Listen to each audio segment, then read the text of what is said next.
तुमच्या या बैठकीच्या संदर्भात जे तुम्हाला त्या काही अजेंडा होता त्याच्यापर्यंत पूर्वी चर्चा विरोधी पक्षाशी करायला पाहिजे होती, पण एकदम बैठक बोलवायची आणि त्यामुळं त्या संदर्भात आमची भूमिका अशी होती की सरकार म्हणून सक्षम आहे काम करायला.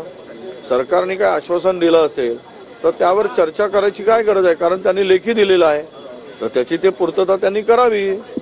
सरकारला निर्णय घेण्याचा अधिकार आहे. पण ज्या वेळेस हे दोघांच्याही संदर्भात चर्चा होती केली गेली दोन बाजूला, त्यावेळेस मात्र आम्हाला कुठेच बोलवलं नाही, आम्हाला विश्वासातही घेतलं नाही, आमची गरजही पडली नाही. आणि आज मात्र त्यामध्ये बोलवण्याचं आम्हाला वेळेवर निमंत्रण आलं ते 2 दिवसापूर्वी. तर तुम्ही एक फॉर्मल डिस्कशन करायला पाहिजे की असे गंभीर विषय आहे, या संदर्भात आपण चर्चा करू. असं कुठेतरी आलं तर माणूस तिथे जाऊन बोलू शकेल, पण आम्ही आमची भूमिका मांडायची कुठली तरी आणि त्यावर त्यांची भूमिका नकारात्मक राहायची. यामुळे आम्ही काही त्या संदर्भात ठरवलं की सरकारने आता हे अधिवेशन सुरू आहे, शासनाला जे काही करायचं आहे ते या अधिवेशनात मांडावं आणि त्या ठिकाणी महाराष्ट्रातील जनतेला कळावं की तुम्ही मराठा समाजाला जे काही आश्वासन दिलं असेल त्याची पूर्तता कशी करणार आणि ओबीसीच्या आरक्षणाच्या संदर्भात तुमची भूमिका काय आहे. ही भूमिका त्या ठिकाणी हाऊस चालू असताना अशी बैठक बाहेर घेण्याची गरज काय.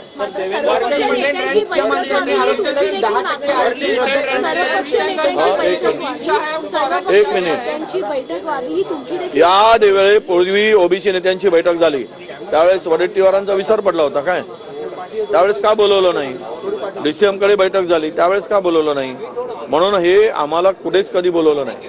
मी सुद्धा या सगळ्या याच्यामध्ये किमान विरोधी पक्षनेता म्हणून त्या ठिकाणी बोलवायला पाहिजे होता, ते बोलवलं तर का बोलवलं नाही याचे उत्तर त्यांनी दिलं पाहिजे.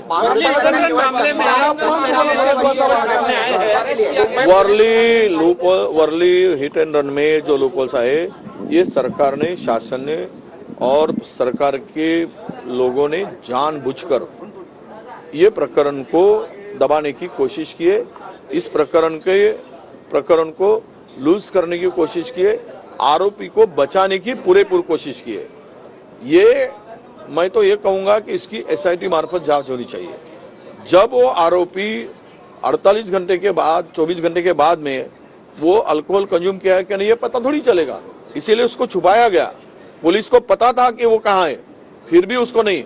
उसके 2 बार उसने खुद की टेस्ट करवाई और उसको जब लगा कि अभी मेरे बॉडी में अल्कोहल नहीं है तभी वो आके सरेंडर हुआ और पुलिस ने दिखावा किया. ये स्पष्ट है. और निरपराध महिला की जान गई, उसके ऊपर कोई मदद उसको करने की कोशिश नहीं की सरकार ने. जब तुरंत पुणे में मदद की गई तो यहाँ पे भी करने की आवश्यकता थी, वो भी नहीं किया और आरोपी को पूरा का पूरा सेफ करने का काम किया है. ये सरकार और पुलिस की मैं बोलूंगा ये बदमाशी है. डिमांड कर रही है कि मर्डर के चार्ज लगाए जाए एफआईआर में, आप क्या कहेंगे? विपक्ष किस तरीके से? नहीं वो तो मर्डर ही है. 1:30 बजे तक उसने शराब पी और आज अभी मुझे पता चला है कि अंधेरी का भी वो बार में जहाँ भी ये चलते हैं वो 2-2 बजे तक ये सब चलते हैं. पब हो, डांस बार हो, वो सुबह के 5 बजे तक सब ये चलते हैं. वहाँ पे तो खुलेआम सब ड्रग्स हो, बाकी धंधे हो, सब चल रहे हैं. तो ये इसके ऊपर कोई रिस्ट्रिक्शन मुंबई में होनी चाहिए. जो टाइम है, नियम है, उसके ऊपर कानूनन कार्रवाई होनी चाहिए.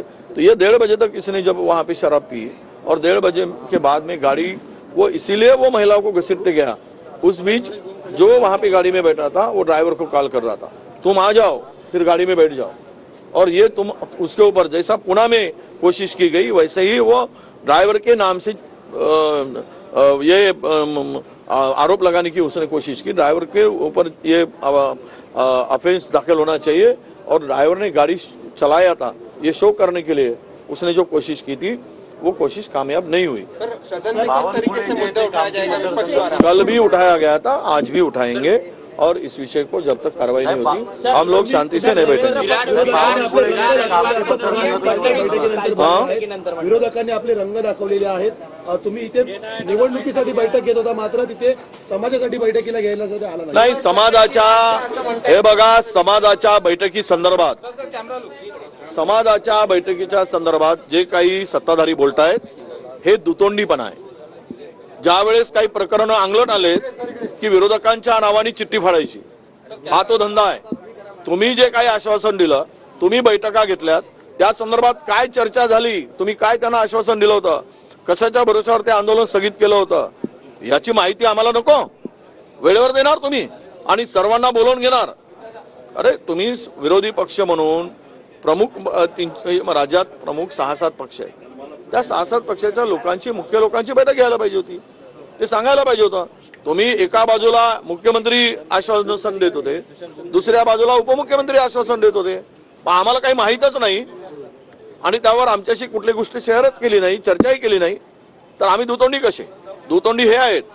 म्हणजे आज आम्हाला जाऊन आपलं पाप जे काही करून ठेवलं आहे, फसगत केली आहे दोनही समाजाची, ते पापाची पावती आमच्या नावानं फाडायचा प्रयत्न होता. सगळे सोयरेबद्दल काँग्रेसची भूमिका काय आहे? नाही, सरकारने शासनाने दोनही समाजातील वाद मिटेल अशा प्रकारची भूमिका घ्यावी.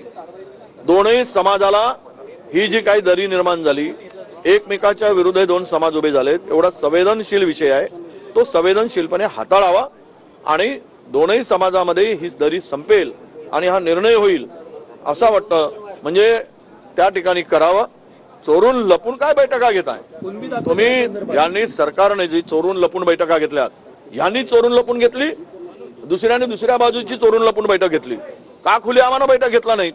तुमचा एजेंडा खुला असायला पाहिजे की आम्ही हे करणार आहोत आणि या समाजाचं समाधान होईल, आम्ही ते करणार आहोत, त्या समाजाचं, त्या बाजूचं समाधान होईल. सर, पण 10% पिटिशन जे आरक्षण रद्द होण्यासाठी दाखल केलं, त्यांचा चेहरा समोर येईल असं मुख्यमंत्री म्हणतात. हे बघा, त्यावेळेस कोण होते, तर त्यातले ते पण होते. आणि आम्ही जो निर्णय त्यावेळेस घेतलेला गेला होता 10%चा एसीबीसीचा, तो निर्णय सर्व संमतीनेच घेतला होता, सर्व पक्षीय बैठकीमध्ये चर्चा करून घेतला होता. त्यामुळे अशा प्रकारचं बोलणं म्हणजेच आपण केलेल्या चुकावर पांघरून घालणं. सर, विरार अलिबाग कॉरिडॉर संदर्भात कुठला विरार अलिबाग जे कॉरिडॉर आहे ते 1000 कोटीची प्रॉपर्टी, 1000 कोटीचं भूसंपादन झालंय. तिथला प्रांतांनी जो गैरप्रकार केलाय त्यामध्ये त्यांनी 100-150 कोटी रुपये कमवले. त्याची SIT मार्फत चौकशी करायची आम्ही मागणी केली. जी प्रकरणं समजवता नाही ती प्रकरणं त्या न्यायालयाच्या माध्यमातून सोडवायला पाहिजेत. यांनी बोलवलं, पैसे घेतलेत, 4 दलाल पोचले, त्यांच्या गाड्या नंबरसह मी दिलेत आणि दलाल पोचून दलालाच्या माध्यमातून त्या सगळ्या अधिकाऱ्यांनी, त्या गुरपटलेल्यांनी 150 कोटी